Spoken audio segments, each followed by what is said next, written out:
जो भी पर्व और त्योहारों में उपद्रव करेगा उसको हम पहले से इस बारे में कह देंगे कि उसको बिना मांगे जहन्नुम में जाने का टिकट हम काट करके दिला देंगे। लेकिन याद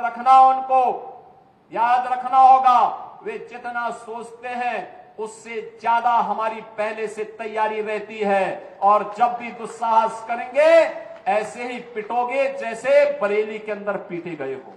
गौ तस्करी और गौ कसी करने वाले तत्वों के खिलाफ सतर्क रहना होगा।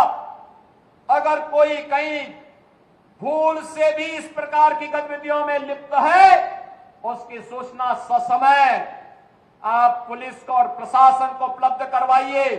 बाकी का इंतजाम हम स्वयं कर लेंगे। उनका क्या उपचार होना है उपचार की व्यवस्था हम स्वयं कर लेंगे। लेकिन सरकार इस प्रकार की अराजकता को कतई स्वीकार नहीं करेगी, कतई स्वीकार नहीं करेगी। और जिसने भी कानून को हाथ में लेने का प्रयास किया, जो भी राह चलते हुए राहगीर पर हमला करेगा, जो भी बेटी की सुरक्षा पे सेंध लगाने का कार्य करेगा और जो भी व्यापारिक प्रतिष्ठानों में आगजनी करने का दुस्साहस करेगा, जो भी पर्व और त्योहारों में उपद्रव करेगा उसको हम पहले से इस बारे में कह देंगे कि उसको बिना मांगे जहन्नुम में जाने का टिकट हम काट करके दिला देंगे।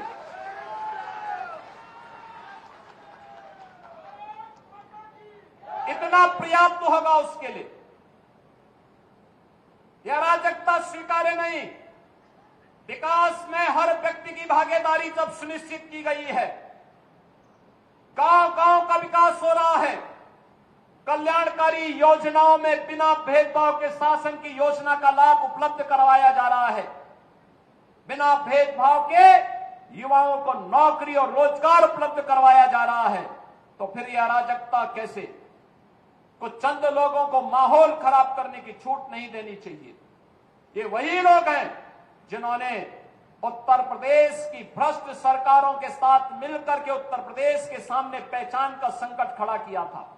ये वही लोग हैं जिन्होंने उत्तर प्रदेश को बीमारू राज्य बना दिया था।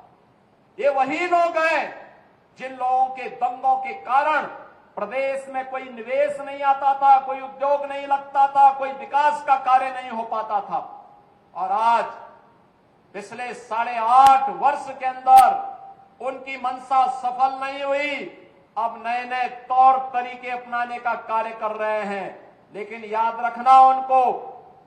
रखना होगा वे जितना सोचते हैं उससे ज्यादा हमारी पहले से तैयारी रहती है। और जब भी दुस्साहस करेंगे ऐसे ही पिटोगे जैसे बरेली के अंदर पीटे गए हो। और कहना चाहूंगा, कुछ लोग हैं जो अफवाह पैदा करके भय और दहशत का माहौल पैदा करना चाहते हैं। आप देख रहे होंगे ड्रोन के नाम पर, चोरी के नाम पर भय और दहशत का माहौल पैदा किया जा रहा है। जिला प्रशासन ने हर जनपद में व्यवस्था की है, हर ग्राम पंचायत में ग्राम सुरक्षा समिति का गठन किया है। आप लोग भी अपने स्तर पर प्रयास करिए। पुलिस के पेट्रोलिंग तेज हुई है। जो भी ये भय और दहशत का माहौल पैदा करेगा, ड्रोन के नाम पर अनावश्यक लोगों के मन में भय और दहशत पैदा करेगा, ऐसे लोगों के खिलाफ गैंगस्टर के तहत कार्रवाई करने के आदेश पहले ही दिए जा चुके हैं।